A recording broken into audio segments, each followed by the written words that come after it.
गीता ज्ञान प्रभा। रचनाकार डॉक्टर रमेश कुमार बुधोलिया।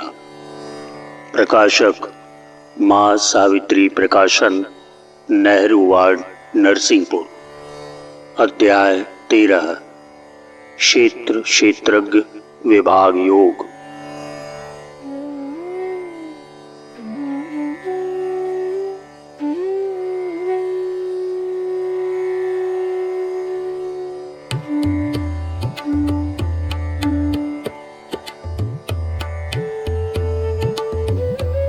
जग जीवों में ना विभेद करे, जो आत्मा से आत्मा देखे, समता का अनुभव करे सदा, वह अपने भव बंधन मेटे।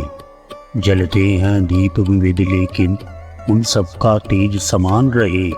सागर से मिल सागर होने, नदियों का जल अविराम बहे। आकाश नहीं करता है कुछ जिसमें बादल तैरा करते, घर कुछ भी करता नहीं काम, जो घर में रहते हैं करते। मन बुद्धि इंद्रियां प्रकृति तत्व खेला करते नित नए खेल। आत्मा तो मेले का दर्शक, उसका खेलों से नहीं मेल।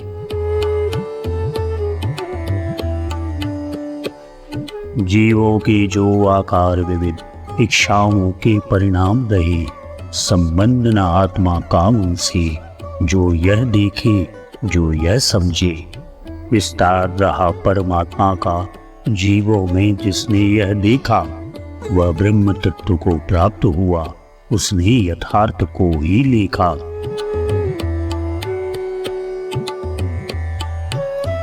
यह बात देख लेता जब वह, यह चीजों की जो प्रथम दशा उस पुरुष में केंद्रित है, जिसमें सारा विस्तार बसा, वह प्राप्त ब्रह्म को हो जाता, पा लेता मूल विविधता का।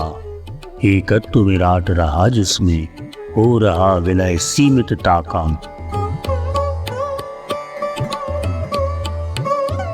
वह ज्ञान दृष्टि जो यह देखे, आत्मा सब भूताकारों में, परमात्मा के दर्शन होते उसको जग के व्यवहारों में। रजकण हो या जल की लहरें, अवयव तन के मन के विचार, वह एक तत्व सब में समान, रूपों में माया का प्रसार।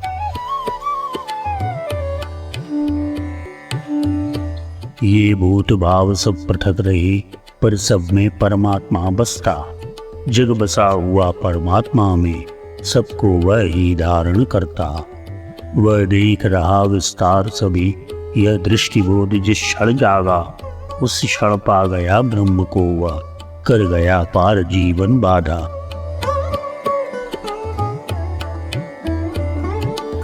आत्मा यह दिव्य सनातन है, और यह माया की परी रही। दृष्टा शाश्वत तत्वों के जो, यह बात उन्होंने सत्य कही। प्राकृत शरीर में रहकर भी यह आत्मा रहती अलिप्त सदा, कुछ भी यह करती नहीं कभी, कर्मों का फल ना उसी लगता।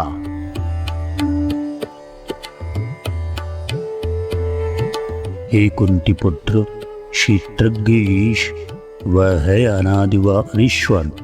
यद्यपि शरीर में बसता वह, पर नहीं कार्य में वह तत्पर।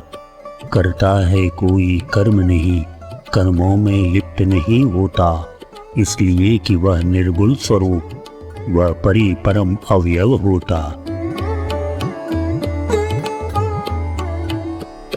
प्रतिबिंब सूर्य का पानी में पड़कर भी लिप्त नहीं रहता, गीला न हुआ वह पानी से, वैसा ही परमात्मा रहता शरीर में वह, लेकिन वह प्रकृति गुणों में लिप्त नहीं, इसलिए कि वह था विद्यमान जब प्रकृति न थी, गुण रहे नहीं।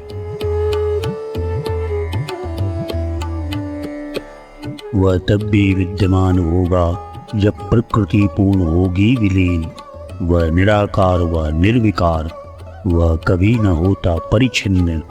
आत्मा का अवयव रूप रहा, वह घटती नहीं न बढ़ती है। वह कम या अधिक न हुई पार्थ, वह विकसित कभी न होती है।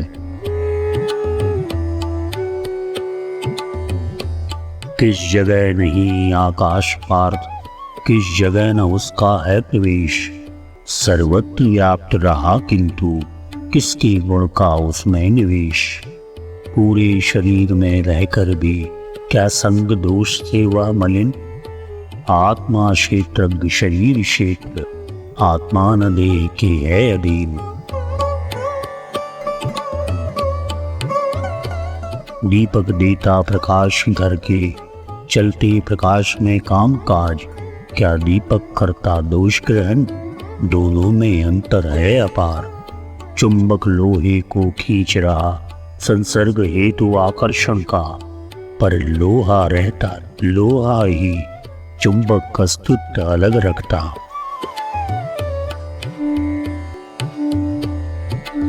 जो सर्वव्याप्त आकाश रहा, सूक्ष्म अति सूक्ष्म रहता अलिप्त।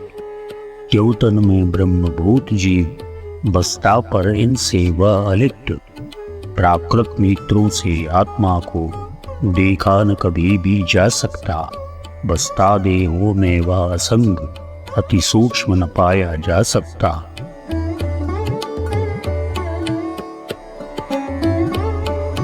जैसे आकाश सर्वव्यापी, अति सूक्ष्म न लिप्त रहे अर्जुन। आत्मा देहों में रहे किन, आत्मा को भावित करे न तन। ज्यों जग को भासित करे सूर्य, क्षेत्री से क्षेत्र प्रकाशित है। वह स्वामी है सारे जग का, हर क्षेत्र उसी से भासित है। रहता है सूर्य अकेला पर, भुवनों में वह आलोक भरे। आत्मा से भासमान जीवन, क्षेत्रों में उसकी ज्योति भरे। क्षेत्रज्ञ क्षेत्र के अंतर को यदि समझ न पाए तो पूछो। यह ज्ञान मुक्ति का दाता है, अर्जुन तुम अंगीकार करो। जिस तरह अकेला एक सूर्य ब्रह्मांड प्रकाशित कर देता, देहावस्थित आत्मा त्यों ही चेतनता तन में भर देता। आलोक चेतना का ही है, संचारित जो करता जीवन। आत्मा है तो है तन जीवित, बिन आत्मा के मिट्टी है तन।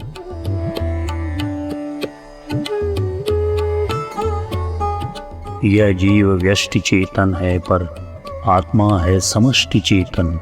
क्षेत्रज्ञ जीव, क्षेत्रज्ञ विभु, यह क्षेत्र की भाषित है जो तन। यह भेद देह अरुदेही का, साधन विमुक्ति का बंधन से। पाते हैं परम धाम अर्जुन, जो तात्विक ज्ञान दृष्टि रखते।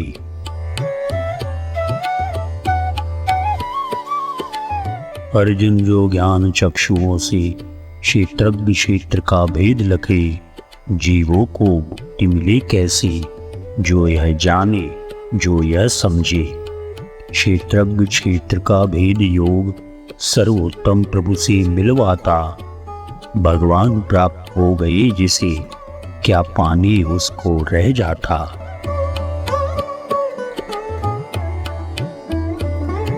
इति क्षेत्र क्षेत्रज्ञ विभाग योगो नाम त्रयोदशोऽध्यायः।